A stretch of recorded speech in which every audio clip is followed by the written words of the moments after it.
Hi, welcome back to the channel, Michelle, and today I want to talk about unrealistic homeschooling expectations. So if you're anything like me, you've noticed that, especially on social media, homeschooling is definitely portrayed in certain ways. And again, if you're anything like me, you're noticing that how you homeschool or the things you do aren't really being showed in these, Instagram or YouTube videos or Reels or TikToks or whatever all the social media is. So I want to talk about this because I feel like, I've been watching YouTube for over 10 years. I've been watching a lot of homeschool content for about 8. And I feel like homeschooling is portrayed a certain way that's not always accurate to everyone. And I think one of the great things about social media and things like YouTube is that you get the ability to see how different people do it, but that's not really what we're being shown. It's a lot of the same stuff. So I want to talk about kind of the unrealistic expectations I've noticed that are kind of being fueled by social media. So the first one is, in homeschooling, there's this idea that you should finish before lunch, and that should be great. And I could totally see how this is possible if you start really early, or if you have younger kids, like preschool, kindergarten, first, maybe second grade. I could totally see how you could finish before lunchtime. But as your kids get older, and I'm noticing this, the workload gets bigger, and there's kind of no avoiding that. And we've started homeschooling when my oldest was in 3rd grade. So if you're new here, I have a 10, almost 11-year-old 5th grader. I have a 7-year-old doing 1st, 2nd grade work, and then I have a almost 4-year-old doing preschool. And since we started homeschooling with my oldest in 3rd grade, she did public school K through 2nd, we have never finished before lunch. Now, granted, we don't start until 9, and I can certainly adjust that schedule. My kids get up sometime between 6:30 and 7 every day. So I could definitely change our schedule when we start at like 8, but we still wouldn't get done before noon. So we start at 9, and again, you can see my schedule video. I'll link it up above if you want to see kind of how our day works. We start at 9, and they will usually finish their core work, so their language arts and their math, before lunch, but after lunch is usually group subjects and different activities. So my youngest wants to do Spanish, so Spanish is after lunch. My daughter's things like typing will be after lunch. But we're usually finished between 1:30 every day. But I feel like so much on social media, it's this, oh, we're done before noon, and that's great if it works for your schedule, if you can get everything in. But I think it's also pushing this unrealistic expectation on us that, why is our homeschool taking so long? Why are we spending hours and hours on homeschool? Well, they only finish in a couple hours. And again, every homeschool is unique. And the amount of work and time each kid puts in will be unique. Obviously, what my 5th grader is doing is a lot more than my 7-year-old is doing. So the workload is definitely different. But I just want to say, it's normal not to be done before lunchtime. Second one is, homeschooling should always be fun, and if you're getting pushback, something's wrong. Now, I made a whole video, and I'll link it above, about how it's okay if homeschooling is not fun. It's okay to just get through things. And I also talk about, pushback or attitude is not a sign that something is wrong, and I think that's kind of what's pushed on social media, that, oh, my kid was bored, or my kid didn't like this, so let's change it up. I feel like there's this shift happening where it's not so much about the learning, but about entertaining, and that's a fine line to travel across, and I totally get that. But we're not here to entertain our kids. And yes, does having something that's fun helpful? Yes, but it doesn't have to be all the hoo-ha that happens. It doesn't have to be the flash and all these different experiences and things. It's okay to just read from a book and answer some questions and move on to the next subject. Your kids aren't going to love every single subject. That's just not possible. And it's okay to talk about things that they're not interested in, because sometimes, especially when they're young, they don't really know what they're interested in unless you expose them to certain things, so certain subjects or certain materials. They're not going to be like, hey, that's really cool, I want to learn more about that, unless they're exposed to it. So it's okay if it's not super fun. And when they're pushing back, that could be for many reasons, and I talk about this in a lot of my videos, that, it could be things going on. They're growing. I talked about this in my 5th grade struggles with my oldest daughter, that she's just growing a lot physically, and her brain is changing and hormones are influencing things. That's going to affect how curriculum is working. And that doesn't mean I need to change it. It just means I need to be mindful of what's going on. So I think there's a lot of different reasons that kids could be pushing back, and you really need to explore that reason and not have the knee-jerk reaction of, oh, it's not working, we need to change it up. Again, I talk about this in my consistency video, which I put up last week, and I will link that up above if you want to see it. But it's okay if it's not super fun, and it's okay if you get some pushback. That's normal. The next one is homeschooling isn't hard. I think how homeschooling is portrayed on social media is very pretty, very aesthetically pleasing, very watercolor, that filter of everything's really pretty and everyone's having fun and it's so enjoyable. And there are moments that are like that, but there's also really hard moments. And I think those need to be talked about, that I think a lot of us can relate to those hard moments. And I think when we're only putting up the pretty pictures of homeschooling, we're actually doing a disservice to homeschoolers, because then they start thinking, what am I doing wrong? Why am I not having a joyful experience? Why is it hard for me? Why is it so much worse for me? It's because we're not talking about those struggles, about the hard things. So I really think it's important we talk about that. But there's this idea, and I can understand, and again, early elementary, it can be those hands-on, fun, different, creative, craft project type things. But as your kids get older, kind of that shifts, and what's required of them shifts. I'm not saying those things can't happen, but when your academics increase, you're gonna see a change in what you're doing, and that's completely normal. And it starts to get hard, especially when you hit middle school and high school, when you as the educator are now gonna have to really show your work and put your time and effort into it. It's not, you can't do high school transcripts by the seat of your pants. You have to plan, especially when you're entering, 4 years of high school. You have to have a plan and follow that plan. There's no switching and doing all these different things. And it gets hard, and I think the hardness scares people. I think that's why you see a lot of people drop off in homeschooling in the middle school and high school years, because they realize that it's going to take time, it's going to take effort, it's going to take you reading and educating yourself. Homeschooling isn't easy. It requires a lot of your personal time. Something that I think isn't talked about a lot is, well, I guess it is talked. We often hear that, oh, self-care is important as in homeschooling, and it is, but it's also really hard. Self-care can be really hard depending on what stage in life you are. So when you have littles, it's a lot harder to have that personal time. And especially when you're homeschooling, you're taking a chunk of your time and giving it to someone else or multiple children. And that's great. And that's something I think is a worthy sacrifice of my time, but it doesn't mean it doesn't deplete me. It doesn't mean that it isn't difficult for me. It doesn't mean that it's not draining. You can still choose something, enjoy it, but still have valid feelings that it's hard. So for me, I think this shows in a lot of different ways. So I'm out of the baby stage, which I'm really, really excited about. Everybody sleeps through the night in my house, and everybody's potty trained. And yes, our schedule, we have a lot of things going on, but my mama bear taking care of has diminished because my kids are getting older, they're getting more responsible, they're capable of doing things from themselves, which is really nice. So I have been able to kind of push in that self-care and put it in my calendar. But when they were younger, it wasn't that easy, especially since we've never lived near family, and with my husband's job, we tend to move a lot. So it's hard to kind of form those long-term friendships. So there aren't always people to, drop my kids off and go do something for myself. And I don't think that's talked about. Everyone talks about, oh, make sure you're taking care of yourself. Make sure, you can't fill from an empty cup. But no one's talking about how hard it is if you're the only cup on the table. So I totally get it. I totally get if you're that person that it's hard, that you don't have a lot of community support. You don't have that group of people that are there for you. You don't live close to family.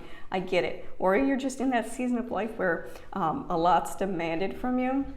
But I think that this idea that homeschooling is easy and it'll make your life easier is often portrayed. And I think there's this almost image of they have to make it look better than any other idea because we have to put homeschooling on this type of pedestal, and it doesn't have to be that way. We can talk open and honest about how things are difficult and it's a struggle. So the next one is you can homeschool cheaply. And I've talked about this on my channel a lot. I think it is possible to, in early elementary, homeschool for a certain amount. I don't think you can do it zero. I think you will spend some amount of homeschooling money. That's just not something I can avoid. And especially as my kids get older, I'm looking into middle school and high school. We're talking $250, $300 per subject, and there are free resources out there. Core Knowledge is free. That's something we utilize in our house, and it really does help my budget. I'll link it above my mid-year homeschool budget update. But it does get more expensive. When you're talking about science classes in high school, it's expensive. And I'm not someone that has a huge budget. I'm not someone that has charter funds. I'm not someone that has a lot of options in my area. So there's no science centers. There's no co-ops that have high schoolers in them near me. So I'm very limited in the options I have. And this idea that it's low cost, I think is doing, again, a disservice to people, not letting them know that it's going to be hard when you homeschool. You're going to have hard times. It's going to cost you money. You're going to be spending a lot of your time doing, let's be honest with people up front. So then when they get into those moments, they're like, they don't internalize it that they're doing something wrong. Next is socialization isn't a concern. I hear this a lot that, there's many ways for kids to be socialized, and there are. But again, if you live in a smaller area, that can be hard. My daughter is almost 11, and she does not have anyone in her peer group that she can hang out with. And a bunch of people will be like, oh, multiple ages is great to hang out with. And that's true. But also when you're 11, going into 6th, 7th grade, it can be difficult with the changes that are physically and emotionally happening to you that an 8, 7-year-old isn't going to relate to. Your maturity level will be different. And it can be hard. My oldest has expressed that she wants a peer group that's more her age. And I totally understand that. People try to give really helpful suggestions about, joining different clubs and things. And for her, she doesn't like sports. She is naturally introverted. There's no book club options near us. There's just not a lot of options for older kids where I live. And if you live in a more rural area, that can be really hard to find those peer groups. So I think socialization is a concern, and we should be thinking about the opportunities our kids have. Next one is you should have aesthetically pleasing homeschool space. This is a big one. I feel like so many people have those posters hanging up. I don't know what they're called, but they have like the butterfly cycle and different leaves and stuff. This idea that your homeschooling space needs to look a certain way. Now, we homeschool all through our house. We don't have a dedicated homeschool space. And that's just because that's the space we have. I've never felt the need to make it look pretty because it's just our living space. But then again, I'm not a very aesthetic person. If you've seen anything on my channel, I don't really care about what things look like or how they're perceived. It works for us, it works for us. But I see some of these really elaborate done school rooms. I'm thinking, okay, but where are the people that don't have the shiplap? Where are the people that have just the old 90s kitchen wood cabinets? Let's see more of that representation. Let's see, what the majority of us are probably living in, not the super nice renovated houses. Let's show the everyday living, because I'm assuming there's more of you out there. So the next one is you can't fall behind. So again, I disagree with this. I think that homeschooling gives us the opportunity to kind of stretch our schedule and adapt to our children, and they don't have to necessarily be doing this at this age. But I do think you need to have kind of benchmark check marks in place to make sure they're hitting not only their emotional milestones, but also their academic milestones, because it's very easy for especially a parent to not be aware of certain things because they haven't worked with 30 kids for over 10 years. You can miss things. You can miss things like ADHD. You can miss things like dyslexia, learning disabilities that you haven't been trained to see, or you just don't have the experience of having so many kids and teaching for so long that you don't necessarily know what an average child that age is capable of. And I'm not saying they have to do that exact thing, but I do think that sometimes things are missed in homeschooling just because there isn't that benchmark that, oh, it's flagged, they're not hitting this. I'm not saying this doesn't happen in public school too. It happens in any form of education. But as homeschoolers, it can be hard sometimes because we are too close to really see it, or we're not really experienced in that area to realize, hey, they're doing this and this isn't really age appropriate for how they're handling it. They should be able to do certain developmental things at certain times. And one of the things I do is every year I go through my state standards and I use some other resources and I compile a list of skills I expect my children to learn and sometimes master depending on the skill. And I go through at the end of the year to make sure that we've checked out those. And it's not because I want my kids to be on grade level, but I think it's important for me to know that they're hitting the things that they need to for that age group. It's important so I know that they're not missing something. Or with my youngest, I can find things that, if she's not where she should be in language arts, what's going on, and we led to an ADHD diagnosis. So being able to have those check marks in place, I think is important, and I think you can't fall behind. And that's one of those things that I think you need to have those check marks in place to make sure they're hitting the things they're supposed to. You're hitting the curriculum you're supposed to, the topics you're supposed to cover, and it's really about what's better for your child, so you can kind of flag those things early on. So if they do need some type of additional support, you can get that. I've come across parents who purposely choose not to see that something's going on, that they don't want their child labeled with something, and I've never personally understand that. I know there can be some kind of, your child is treated differently, but ultimately if you know what's going on with them, you can educate yourself and help them. And I think that's the biggest point. What's going to help them along the way? It might not be switching curriculum. It might be that they have some type of learning or developmental disability that needs to be addressed, and that will influence how your curriculum is used. So I definitely think you can fall behind. I definitely think we need to have benchmarkers in place to be checking it just in case we miss something as the homeschooler. The next one is public school curriculum is inferior to homeschooling curriculum. And I disagree. Now, there is some, public school curriculum that I think is garbage, just like there's homeschooling curriculum I think is garbage. It's not that, but I feel like in the homeschooling community, there's this drive to get away from everything public school, that public school is bad, homeschooling is great. And I don't agree. I think public school can be great for some people, homeschooling can be great, private school, whatever works personally for each child is what you should do, not just one or the other, or whatever. I feel like the portrayal of public school is very negative in the homeschooling community. And it's funny because a lot of people that share these thoughts never really had a child in the public school setting. And my oldest did K through second grade. And were there things I didn't like that they did, things that I disagreed with? Yes. But there's things that I don't like about homeschooling and I disagree with in homeschooling too. I don't think this one is better, this one is, it's like apples and oranges. Comparing them isn't always easy, but especially when it comes to homeschooling curriculum, using things that are created for public schools has been really great for us. Core knowledge was created for use in schools and has worked great. I think it's really academically sound. Does it have, especially in history, does it have certain bias in it? And I think yes, every curriculum has a bias in it, but honestly, core knowledge history has been significantly better than the majority of the homeschooling history curriculum I've seen out there, with the exception of Curiosity Chronicles. Curiosity Chronicles has been amazing, and so has O Freedom, but a lot of the stuff out there is just a lot of opinion. I talk about this when I talk about how I choose curriculum. A lot of people aren't concerned about who's writing the curriculum, if that person has an agenda, if they even have the credentials to be talking or teaching about this. People are just more interested in how does it look? How is it pretty? Is it fun for me to teach? But they're not so concerned about the quality of the curriculum, and that's just, I don't understand.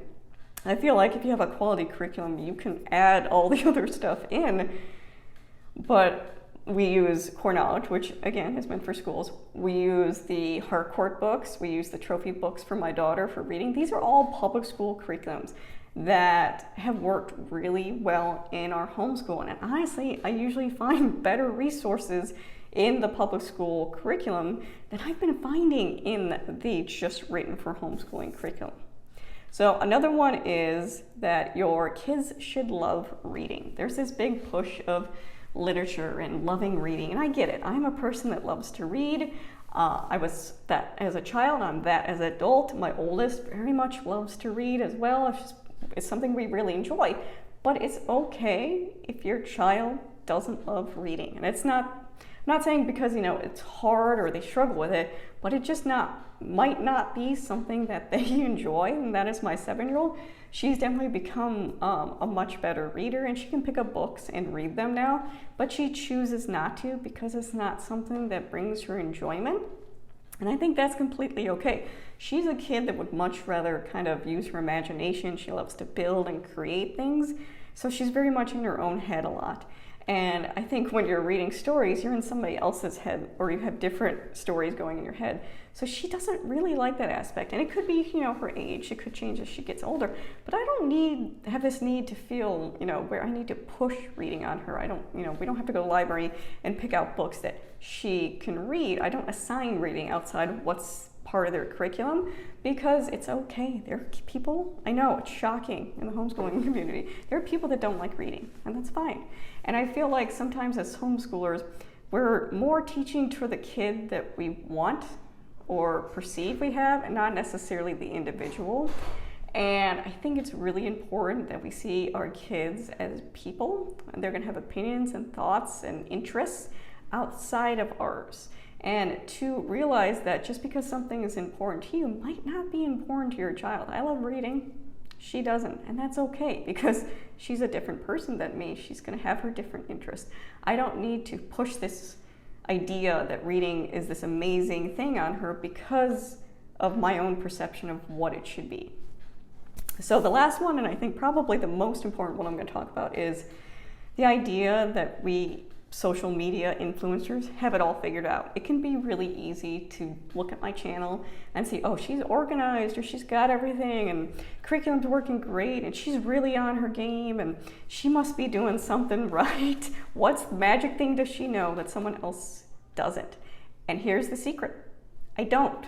I'm learning as I go. I am not some type of expert. I don't know some secret formula.